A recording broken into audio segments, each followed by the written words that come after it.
m'appelle Gabriel, je suis ingénieur informatique de formation. Alors, je produis essentiellement du contenu à destination de tous ceux et celles qui sont en classe de terminale S et qui aimeraient l'année prochaine effectuer une classe de préparateur scientifique. Et notamment pour ceux qui sont actuellement en classe de prépa, notamment donc un MPSI, PSI ou MP pour les deuxièmes années. Voilà. Étant moi-même issu d'une classe préparateur scientifique, il y a cela 10 ans déjà, j'ai fait un PSI en première année et en deuxième année PSI. Suite à mon passage en école d'ingénieur, voilà, j'ai pu donner du soutien scolaire et j'ai constaté que j'étais vraiment effaré de constater que le niveau baissait de plus en plus en matière scientifique, mais pas que. Mais bon, vu que le but de cette chaîne YouTube, c'est d'aider ceux qui sont en classe de prépa sur certaines notions en mathématiques, j'ai donc décidé d'effectuer une production de mini vidéos à destination de ce groupe d'étudiants. Voilà.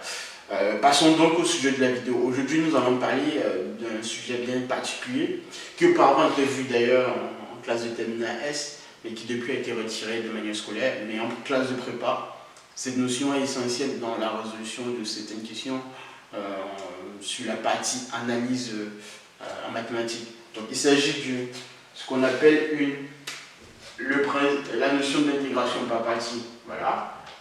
Nous allons voir en quoi consiste telle intégration par partie. Voilà. Qu'est-ce qu'une, en général noté IPP pour certains initiés. Voilà. Donc, qu'est-ce qu'une intégration par partie? En quoi consiste-t-elle comme notion? Et quand est-ce qu'il faut s'en servir? C'est le but de cette vidéo.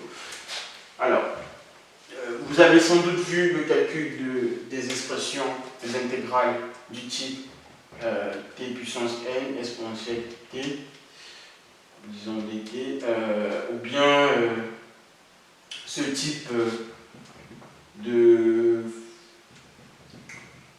Voilà, ce type d'intégrale, ou encore je peux prendre, disons, cosinus. Ok. Par exemple, voilà. Alors, il y en a plusieurs, mais bon, disons que, en fait, ce type d'intégrale se calcule en utilisant le principe d'une intégration par partie. Pourquoi? Parce qu'en fait, on utilise le principe d'intégration par partie pour simplifier l'expression que l'on a en dessous de l'intégrale, parce que justement il n'est pas aisé dans un premier temps d'identifier rapidement la primitive de la fonction en question.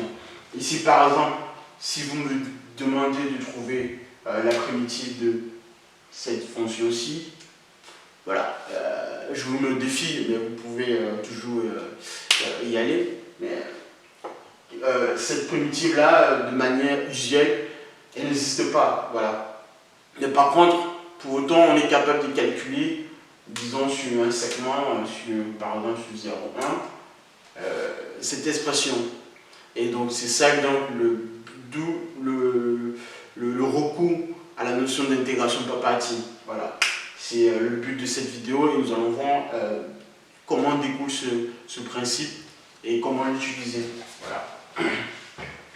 Alors, je précise que depuis la terminale, on a vu que la dérivée du produit, donc de fonction, c'est voilà, f'(g) plus fg'. Donc ici, si je lui dis que f'(g), ça vaut ceci moins ça. Donc fg' moins fg'. Voilà. Donc ici, si on prend une intégrale de cette expression, nous avons f'g qui vaut fg' moins fg'. D'accord? Alors, qu'est-ce que j'ai ici? Nous avons ici, on reconnaît ici tout simplement donc, une primitive qui est le produit fg, tout simplement. Voilà. Ok? Voilà. Ça, c'est la formule qui est utilisée dans le principe d'une intégration par partie. Nous allons voir comment l'utiliser et comme ça, ce sera facile pour vous aux examens de résoudre des questions très simples dans le calcul de l'intégrale. Voilà. On va prendre cet exemple. On va calculer ensemble. Alors, l'expression, voilà, t puissance 2 fois exponentielle t dt. C'est tout simple. Voilà, le but c'est de vous faire comprendre le principe en fait de cette notion d'intégration par partie. Voilà, donc en prenant cette expression, alors notons par exemple ici I2, voilà, pour nous simplifier les calculs. Ok, donc, ce que l'on va faire, c'est quoi?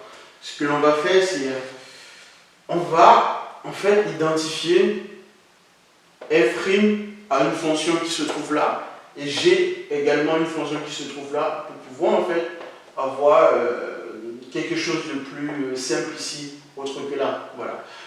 Comment on le fait? En fait, le but c'est de pouvoir, quand on voit ce genre d'expression, c'est de pouvoir abaisser cette puissance de 2. Donc ici on a t puissance 2, il faudrait avoir par exemple t puissance 1 ou voir t puissance 0, ce sera plus facile en fait. Ok?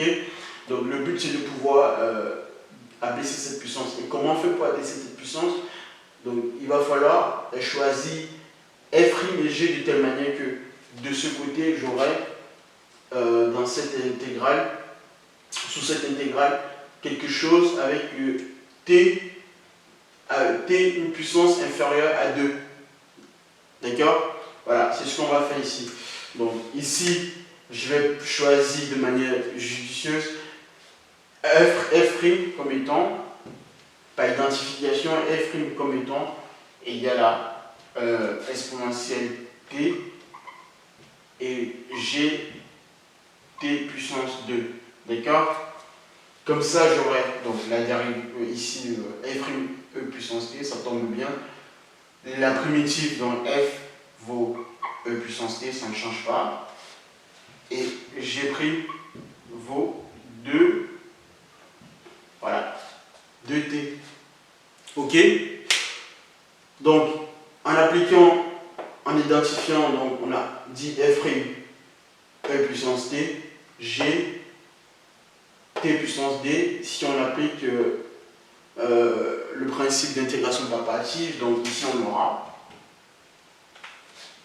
f, g, donc le produit f, g, t puissance 2, exponentielle t, 0 à 1, d'accord? Moins 0 à 1, f, donc exponentielle t, fois g', donc g' 2t.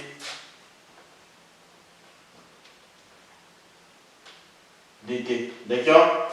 Qu'est-ce qu'on remarque? On remarque que ici, on avait t puissance 2 et là, on a maintenant t puissance 1. On va encore refaire le même procédé pour n'avoir tout simplement que exponentielle t. Voilà. Mais bon, ça déjà, ça prouve qu'on est bien parti pour le calcul de cette expression. Et c'est la raison pour laquelle il est essentiel de savoir le principe d'intégration par partie. Voilà. Donc, on a terminé, finissons-en. Ici, qu'est-ce que l'on fait? On reprend cette expression. Donc, si on calcule ici, ceci vaut combien? Donc, si on remplace t par 1, donc on a e, d'accord, moins 2, intégrale 0 à 1. dt exponentielle t dt. On refait la même démarche que tout à l'heure, donc e moins 2, j'ouvre la parenthèse, je reprends, donc ici j'aurai t exponentielle t de 0 à 1, d'accord, moins Donc, si ici on avait t puissance 2, ici on a retrouvé 2 là, donc on aura 1 intégrale de 0 à 1. Au lieu d'avoir t puissance et, vu qu'ici on a t puissance et, ce sera plutôt exponentielle t. D'accord? Et bien là, c'est tout simple. On va achever le calcul. E moins 2. Ceci vaut pareil. Donc E là. Moins une primitive. Donc c'est tout simple. C'est E puissance t 0 à 1. D'accord? Et là, donc ici, on a E moins 2E, ça nous donne moins E plus 2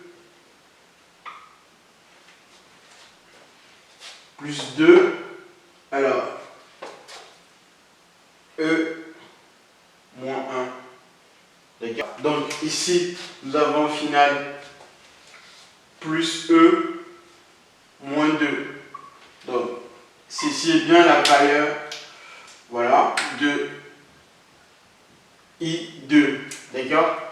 Je précise bien que ici on a fait une double intégration Papati. Pourquoi? Parce que la puissance ici est égale à 2. Si à la place de 2 on avait 3 par exemple, on aurait fait une triple intégration Papati. Et donc par conséquent, si on avait n, on aurait fait n fois le principe, appliqué n fois le principe.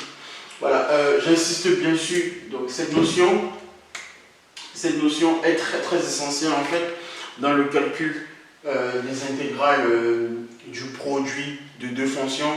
Donc lorsqu'on a par exemple f fois g, voilà, il faut identifier qu'est-ce qui est f', qu'est-ce qui est g, etc. Donc je vous dis pour moi à la prochaine vidéo et n'hésitez pas à vous abonner bien sûr en dessous de la vidéo et me dire en commentaire si vous avez compris très bien cette notion ou pas d'ailleurs, mais de toute façon je me ferai un bien plaisir d'y répondre. Sur ce, à la prochaine.